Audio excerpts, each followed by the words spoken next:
இன்னைக்கு சப்ளிமெண்ட்ரியில கம்பராமாயணம் நேற்றுக்கு வந்து சிற்சபையில் அரங்கேறினது வரைக்கும் நம்ம பார்த்தோம். சிற்சபையில் அரங்கேறினதை படித்தோம். அடுத்தது ஸ்ரீரங்கத்தை அரங்கேறிடுறது. ஸ்ரீரங்கத்தில் அரங்கேறின உடனே அமக்கலமாயிடுது. எங்கே பார்த்தாலும் கம்பரோட ராமாயணத்துக்கு நம்ம நரசிம்மர் வந்து தலையாட்டினாரா, யாரோ சிரிச்சவரை வந்து அதட்டினாரா, யாரடா சிரித்தாயின்னு. நரசிம்மரே நேராக வந்து வாக்கு கொடுத்துட்டார். நரசிம்மரே நேராக வந்து அந்த இதுக்கு வந்து தலையாட்டி உத்தரவு கொடுத்துட்டார், இசைவு கொடுத்துட்டார் கம்பராமாயணத்துக்கு. அதனால ராமாயணன்றது பெரிய விஷயம்னு ஒரே எங்கே பார்த்தாலும் ஊரெல்லாம் பொருள். இப்போ மாதிரி அப்போ செல்லு இல்லை அதெல்லாம் கிடையாது இல்லையா. வாய் வழியாக தான் ஒருத்தருக்குள்ள ஒருத்தர் அப்படியே சொல்லி போகிறது. எப்படி சோழராஜா கம்பரை துரத்தி விட்டாருன்னு சொன்னாலும் அதே மாதிரி இந்த செய்தி அப்படியே பரவுது. கம்பர் ராமாயணத்தை அரங்கேற்றிட்டாராம், ஸ்ரீரங்கத்தை அரங்கேற்றிட்டாரா. அது சோழராஜாவுக்கும் போகிறது. இரண்டாம் குலத்துக்கு தஞ்சாவூருக்கு சோழராஜாவுக்கும் அந்த விஷயம் போகிறது. சோழராஜாவுக்கு காதில் வாங்கிக்கிறான். இருந்தாலும் சோழராஜாவுக்கு நான் ராஜா இல்லையா, சக்கரவர்த்தி இல்லையா. கம்பர் வந்து போயிட்டாரேன்னு இருக்கு. கம்பரை நம்ம அனுப்பிவிட தப்புன்னு தெரியுது. ஆனால் அதை சொல்ல முடியல. அப்படியே மனசுக்குள்ளேயே முழுங்கிட்டு அப்படியே இருக்கா. இவர் அடுத்தது என்ன பண்ணணும், இப்போ இன்னும் பொற்சபையிலையும் கனக சபையிலையும் அரங்கேற்றணும். அடுத்தது கனக சபைக்கு வர்றார் இவர். கம்பர் வந்து இதை குலோத்துங்க சோழன் ராஜா அரண்மனை விட்டு வெளியில் வரும்போதே மன்னவனும் நீயோ வளநாடும் நீதோ பாட்டு பாடிட்டு வராரு. வரும்போதே வெளியில் வந்தவொடனே உன்ன மாதிரி ஒரு சக்கரவர்த்தி, உன்ன மாதிரி ஒரு பெரிய ராஜா, உன்ன மாதிரி ஒரு சக்கரவர்த்தி எனக்கு வந்து அத்தானி சேவகம் செய்யறத நான் உனக்கு காட்டுறேன். அதை என்னால் பண்ண முடியும், நான் ப்ரூவ் பண்ணுறேன். எனக்கு வந்து உன்ன மாதிரி ஒரு ராஜா உன்ன மாதிரி ஒரு சக்கரவர்த்தி வந்து எனக்கு அத்தானி சேவகம் செய்வார். அத்தானி சேவகன்றது அத்தானின்றது அரசவை. ஞாபகம் வச்சு கொலு மண்டபம்ன்ற இல்லையா, அரச கொலு மண்டபம்னு. அதுதான் அத்தானி சேவகம்னா அந்த கொலு மண்டபத்தில் ராஜா அந்த சக்கரவர்த்தியா இருக்கிற ஒரு ராஜா கம்பருக்கு சேவகம் பண்ணுவார். சேவகம்னா என்னன்னா ஏதோ ஒன்று அவருக்கு சாப்பிட எடுத்து கொடுக்கறதோ, இல்லை அவர் துணியை மடிச்சு வைக்கிறதோ, இல்லை அவருக்கு விசுறதோ, அவரோட காலை பிடிச்சி விடுறதோ, ஏதோ ஒன்று பண்ணுறது. எவ்வளோ சக்கரவர்த்தின்றது எவ்வளோ பெரிய ராஜா. அந்த ராஜா அவர் வந்து எனக்கு பண்ணுவார்னு சபதம் பண்ணிட்டு வர்றாரு இவர்கிட்ட, குலோத்துங்ககிட்ட. அப்போ வரும்போது அதை நான் அந்த இடத்துல சொல்ல போகுது. ஆக இப்போ வந்து அடுத்தது சிதம்பரத்துக்கு வர. சிதம்பரத்தில் அரங்கேற்றணும். சிதம்பரத்தில் அரங்கேற்றுறதுக்கு சிதம்பரத்தில் ரொம்ப கஷ்டம். ஸ்ரீரங்கத்திலாவது ஏற்றினா சிதம்பரத்தில் ஏற்ற முடியாது. செல்லைவாழ் அம்பன் அந்தணர்கள்னு 3000 பேர் முன்குடுமி சோழியர்னு அவங்க வந்து குடுமி பார்த்தீங்கன்னா முன்பக்கம் வச்சுருப்பாங்க, பின்னாடி இருக்காது. நம்ம இப்போ சாதாரணமாக இங்கே மற்றவங்கெல்லாம் சோழியன்னா குடுமி, சோழியன்றது வந்து அது ஒரு கம்யூனிட்டி.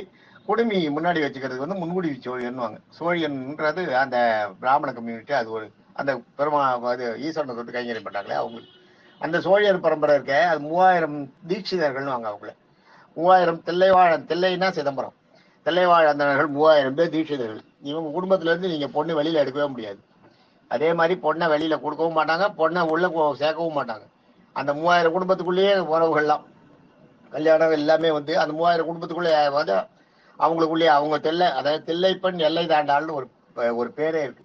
சிதம்பரத்து பொண்ணு எல்லை தாண்டி போகாதான். அந்த ஊருக்குள்ளேயே எங்கேயாலும் அந்த பக்கத்து தெருவில், அந்த தெருவில் இருக்க பையன், இந்த தெருவில் இருக்க பையன், இது மாதிரி யாருக்காவது கல்யாணம் பண்ணி கொடுப்பாங்க. அவங்க கம்யூனிட்டிக்குள்ளேயே தான் போகுமா, வெளியில வரவே வராதான். அதே மாதிரி பிள்ளையை எடுக்கவும் மாட்டாங்க, கொடுக்கவும் மாட்டாங்க. பொண்ணை எடுக்கவும் மாட்டாங்க, வெளியில இருந்து அங்கேயே தான் தேடுவாங்க. அந்த மாதிரி அந்த இது வந்து அந்த அந்த இது ரொம்ப கட்டுக்கோப்பா ஒரு கொத்தா இருக்கிறவங்க, அவங்கள ஒன்றும் பண்ண முடியாது. அந்த தில்லைவாழந்தனர்ல ஒரு தலைமை தீட்சிதர் இருக்காரு இல்லையா, அவர்கிட்ட போய் கம்பர் இது மாதிரி சொல்கிறேன், நான் வந்து கம்பன் ராமாயணம் எழுதியிருக்கேன், அதை நான் அரங்கேற்றினேன். அந்த காலத்தில் ஒன்று என்னென்னா, இந்த ராமாயணம் இந்த மாதிரி காவியங்கள்லாம் இது பண்ணும்போது இந்த சிற்சபை பொற்சபை கனக சபையில் வந்து அரங்கேற்றி அதில் இருக்க அறிஞர்கள்லாம் அங்கீகரிக்கணும்.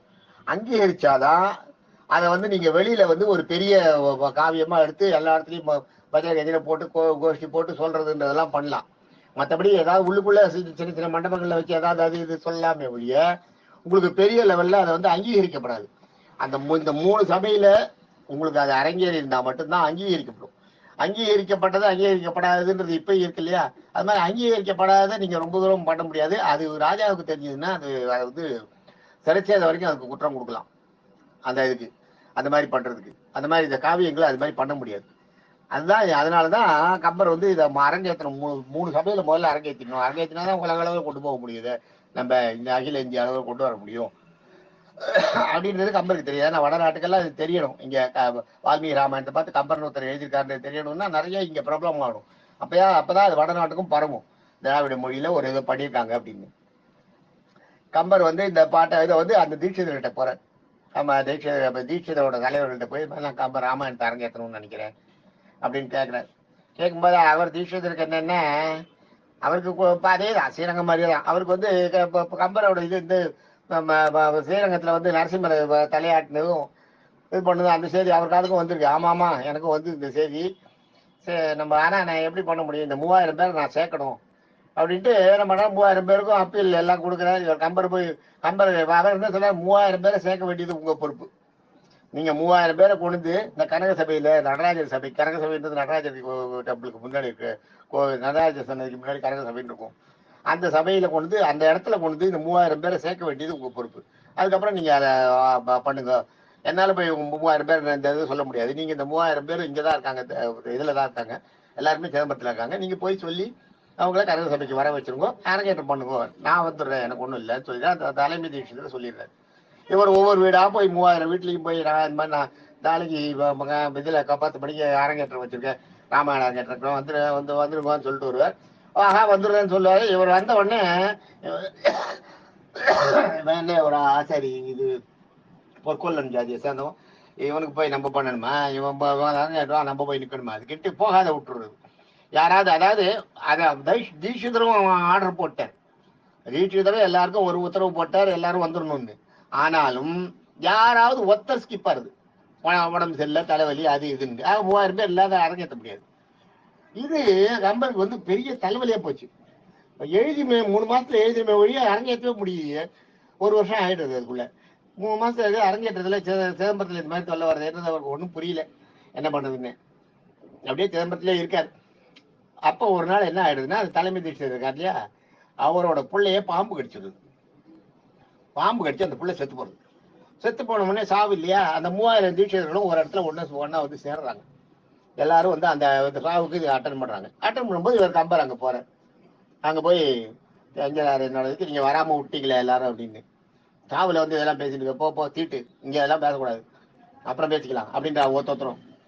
அப்ப கம்பர் என்ன சொல்ற, சரி இந்த தீட்டை நான் இங்க இல்லாத பண்ணிடுறேன். தீட்டை இல்லாத பண்ணினா நீங்க எனக்கு அரங்கேற்றுவீங்களான்ற. தீட்டை இல்லாத பண்றதா, குழந்தை செத்து போயிருக்கேன், நான் உயிர் கொண்டு வரேன், குழந்தைய நான் உயிராக்கிடுறேன். உயிராக்கிட்டா தீட்டு இல்லாத போயிடும் இல்லையா. தீட்டு இல்லாத போயிடுச்சுன்னா எனக்கு ஒரே நிபந்தனை, அந்த தலைமை தீட்சிதர்கிட்ட சொல்றாரு, ஒரே நிபந்தனை, இந்த குழந்தைய நான் உயிர் பண்ணி கொடுத்துறேன்.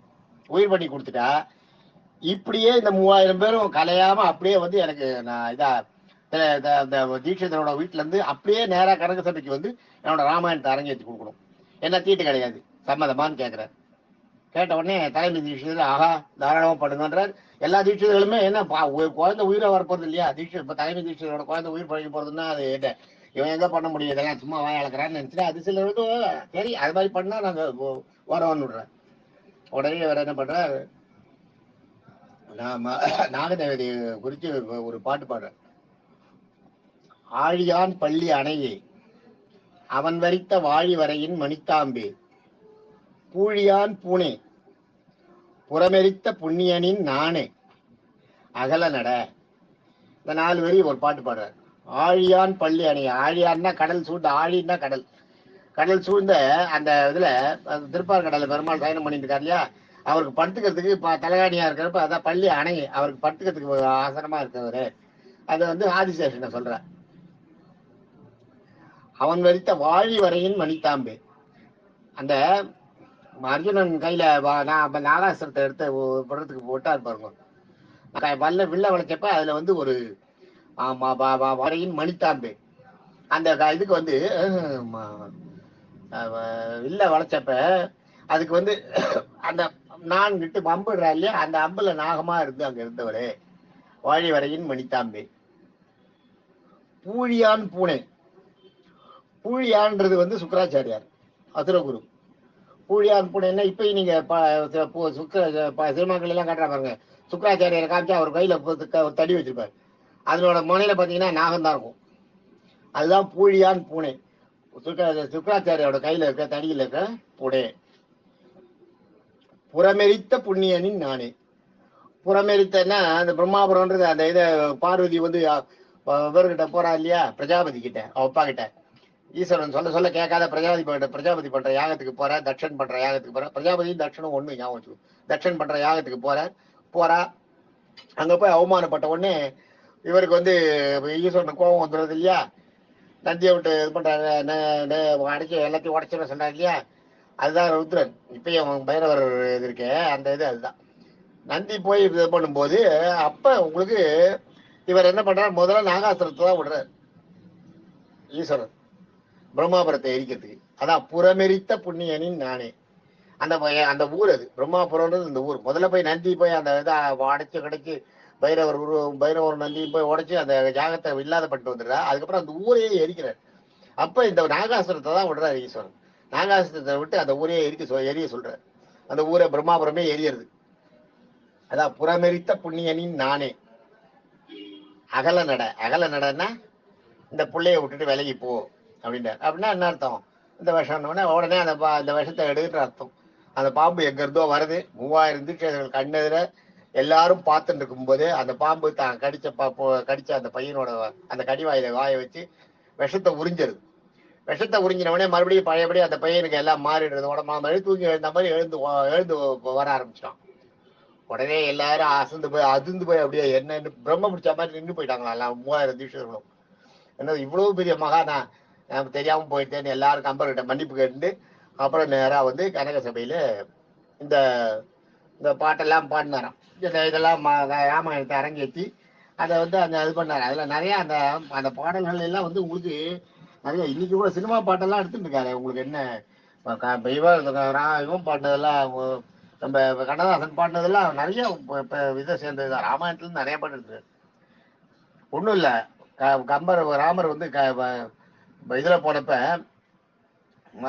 காட்டுல போனப்ப அகலிகைக்கு சாப விமோசனம், கல்லாய் இருந்த அகலிகை மேல கால் பட்டுறதான். அந்த இடத்த இவர் சொல்றார்.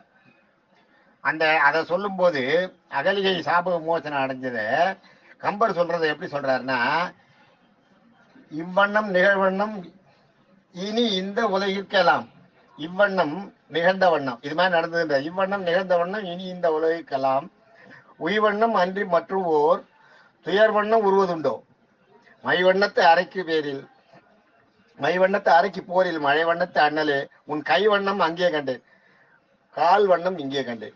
இந்த கை வண்ணம் அங்கே கண்டேன் அந்த பாட்டுல வரும் பாருங்க, ஏதோ ஒரு பாட்டுல கால் வண்ணம் இங்கே கண்டேன், அதுதான் மெய்வண்ண நோய் கண்டு வாடுகிறேன்னு.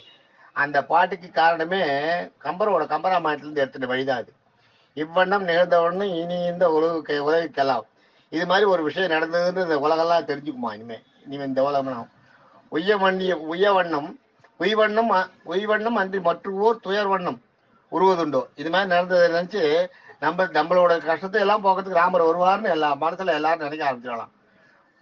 அது என்னன்னா அந்த காரியம் என்னன்னா, மைவண்ணத்து அரக்கி போரில்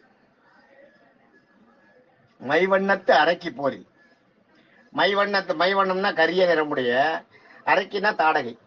அந்த இந்த இடத்துல மைவண்ணத்து அரக்கி போரில் மழை வண்ணத்து அண்ணலே, அவ வந்து மைவண்ண கருப்பு, ராமரை வந்து மழை வண்ண கருப்புன்ற. மழை வண்ணம் மேகத்தோட அந்த நீளம், அந்த கருநீளம்ன்ற அது. மைவண்ணத்து அரக்கி போரில் மழை வண்ணத்து அண்ணலே, மழை வண்ணத்து மேகம் போன்ற இறைச்ச உடைய ராமனை சொல்ல அண்ணலே உன் கைவண்ணம் அங்கே கண்டேன். கைவண்ணம்னா அந்த அம்பு விட்டுதான் தாடகையை கொல்ற, தாடகை என்ற பெண். அந்த பெண்ணை ராமர் கொல்றதுக்கு மனசுக்கு ஒப்பல.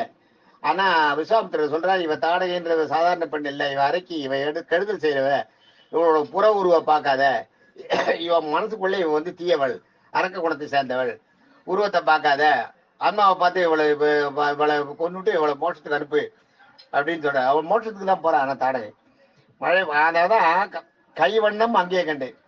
இவரை விட்டு அம்புவோட கை வண்ணம் அங்க பார்த்தாராம், கால் வண்ணம் இங்க கண்டாராம். கால் வண்ணம் என்னன்னா, காலில் வந்து கால் பட்டப்பட்ட அகலிகை சாப விமோசனம் வந்து வெளியில வரா இல்லையா, மேல புதுசா உருவமா வந்துடுறா இல்லையா அகலிகைக்கு சாபம், அது காலோட வண்ணம். ராமரோட கை வண்ணம் அங்க பார்த்த கால் வண்ணம் இங்கு கண்டேன் அப்படின்னு கம்பராமாயணத்துல கம்பர் சொல்ற வரிகள் இது. இப்படியாக இந்த அகலிகை சாப விமோசனத்தை இவர் சொல்றார். இது மாதிரி நிறைய இருக்கு. வாலி வதை படம்லாம் இருக்கு, என்னென்னலாம் இருக்கு நடுவில். அதெல்லாம் இப்போலாம் வரும்போது எனக்கு ஞாபகம் இருக்கிறத சொல்கிறேன். இது எல்லாமே எனக்கு எங்கள் அப்பா சொன்னது. இது எல்லாமே எனக்கு எங்கள் அப்பா எனக்கு சொன்னது. அதை நான் எழுத போகிறேன், டெய்லியாக இன்னும் எழுத போகிறேன் ஒன்று. ஏன்னா இந்த இதெல்லாம் வந்து பின்னாடி கிடைக்காது. நம்ம காலத்துக்கு அப்புறம் யாராவது பசங்க பார்க்குறதுனா பார்க்கட்டும். அதனால இதை எழுதுவேன். அது போட்டு இது இந்த கதை எல்லாமே எனக்கு எங்கள் அப்பா சொன்னது.